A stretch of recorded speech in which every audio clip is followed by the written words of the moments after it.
Vamos começar a nossa análise por aqui mesmo, esta questão do ataque, alegado ataque à residência de Vladimir Putin, hoje com esta novidade, a CIA a dizer que não há provas, ao contrário do Kremlin. Podemos adivinhar uma influência concreta deste episódio nas negociações de paz, ou com o recuo da Rússia da mesa das conversações, ou pelo menos com maior pressão por parte de Vladimir Putin sobre a mediação feita por Donald Trump? Muito boa tarde, Eduardo. Boa tarde também aos senhores telespectadores. E como hoje é o primeiro dia do ano, nós costumamos desejar um bom ano. Eu prefiro desejar um ano que permita que nós consigamos cumprir grande parte dos nossos sonhos, grande parte daquilo que nós nos pretendemos realizar. É isso que lhe desejo a si, a todas as pessoas que trabalham nesta casa e, evidentemente, aos senhores telespectadores. Vamos agora à questão deste ataque ou pertence ataque. Eu já aqui tinha dito que, até provas em contrário, seria um pertence ataque. Nós sabemos que durante a guerra a verdade é muito frequentemente uma das vítimas e percebemos claramente que a transparência, ou a falta de transparência, é uma constante. Quando a CIA diz que não há indícios, aponta claramente para que a Rússia tenha posto em prática aquela que eu já aqui expliquei, a sua política de desinformação dos 3 Ds. Chamada Guerra da Informação. Exatamente. Qual o D que está aqui presente? É o D que diz a respeito à falsa bandeira, é o D de distract, distrair. E distrair para quê? Para tirar o enfoque da posição que a Rússia está a tomar no terreno. E é evidente, Eduardo, que eu não acredito que isso signifique que a Rússia se vá retirar das negociações, mas significa claramente que temos de perceber que a Rússia vai ter uma postura nova. E isto, o que é esta postura nova? Em que é que isso se traduz? Não é? Em que é que isso se traduz? Traduz-se essencialmente em que, quando Putin avisa Trump que vai ter uma nova abordagem, esta nova abordagem significa: vou intensificar os ataques no terreno. Ainda mais. Ainda mais. E não apenas no Donbass, mas também em Zaporizhia, claro, e na zona de Odessa.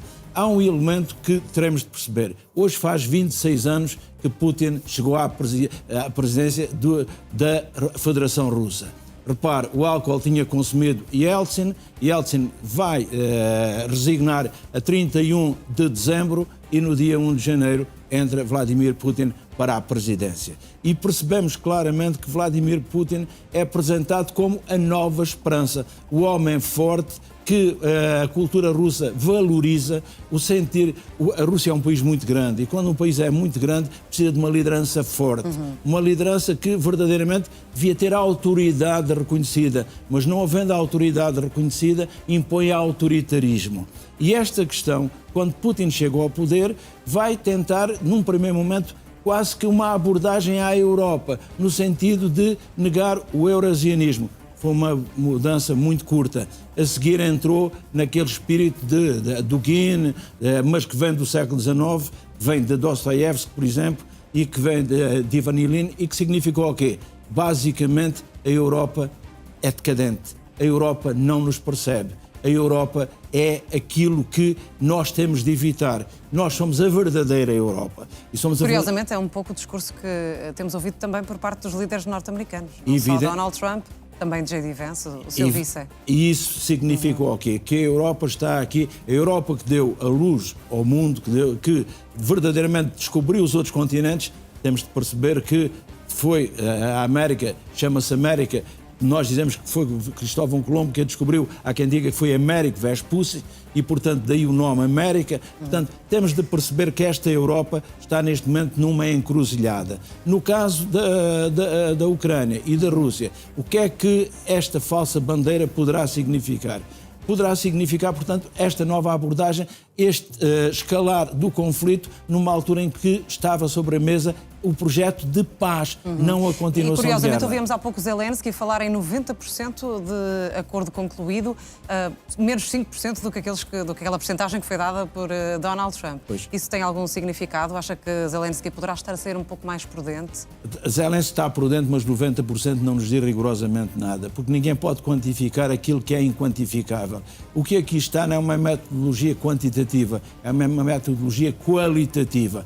quão perto estamos, quão afastados estamos. E neste momento estamos mais próximos, mas ainda estamos suficientemente afastados. E porquê? Porque aquilo que está para discutir são as questões territoriais, a relação entre o de jure e de facto, e depois a questão fundamental também, Zaporizhia. A seguir, uma outra questão. Já há países europeus da coligação de voluntários que dizem que estão disponíveis para enviar para o terreno 10 a 15 mil soldados, mas é no tempo de paz, e então até chegarmos à paz. Esse é que é o ponto. Pois é que Vladimir Putin não quer lá soldados europeus naquela zona a desmilitarizar. Então significa... Desse ponto não tem abdicado. Não, e como não tem abdicado, significa o quê? Estamos a fazer projetos para depois da paz. O importante era conseguirmos fazer um caminho para construir a paz. E não são 10%, não são 15%. Verdadeiramente o que aqui está é, estamos no caminho, mas ainda estamos um pouco longe. Há um dado muito importante que temos de perceber. O padre António Vieira disse em 1688, salvo erro, disse qualquer coisa como 1668. Disse que a guerra é aquele monstro que se sustenta das fazendas, do sangue e das vidas. Primeiro, de Vladimir Putin. Disse muito claramente, deu os parabéns. E deu os parabéns a quem? Aos soldados e aos combatentes e aos seus comandantes. E depois disse-lhe que acreditamos em vocês, nuns e noutros. Quer dizer que não vai substituir as chefias. E depois disse, acreditamos na nossa vitória. Significa que é um discurso mais belicista do que um discurso de paz. Agora vamos a... E que não parece... Parece, no fundo, ignorar que há uma linha de conversações de paz. Parece só olhar para aquilo que se passa no terreno, de forma militar. Claramente, diz claramente que são os combatentes, são os comandantes, é a vitória que está em cima da mesa. Agora vamos ao outro lado. Vladimir Zelensky. O que é que Vladimir Zelensky disse? Disse que queriam a paz, que a Ucrânia queria a paz, disse, acreditamos na paz, lutamos por ela, trabalhamos para alcançar. Mas depois disse, queremos o fim da guerra, não queremos a paz a qualquer preço. Porque queremos o fim da guerra, mas não queremos o fim da Ucrânia. É a negação, portanto, é manter aberta a porta do diálogo, das negociações, daí ele dizer, trabalhamos para alcançar a paz, mas não a paz a qualquer preço. É uma paz que verdadeiramente seja digna. Falámos muito em paz justa, não há paz justa. É a paz que envergonha menos. E essa é aquela paz de que verdadeiramente nós não nos arrependemos porque é o mal menor naquele momento. E é isso que Zelensky pede. Pede que o fim da guerra não seja o fim da Ucrânia. Claro. Depois há um telefonema... E ele tem feito algumas cedências ao longo destas negociações. Vê mais vontade do lado ucraniano do que do lado russo em chegar a um entendimento, a uma linha possível de acordo? Sim, vejo porquê. Zelensky percebeu claramente que não pode de maneira nenhuma afastar Trump da mesa das negociações. E percebe claramente que se não fizer cedências, Trump se afasta devido ao seu para o lado russo, nomeadamente. Devido ao seu bromance com Putin.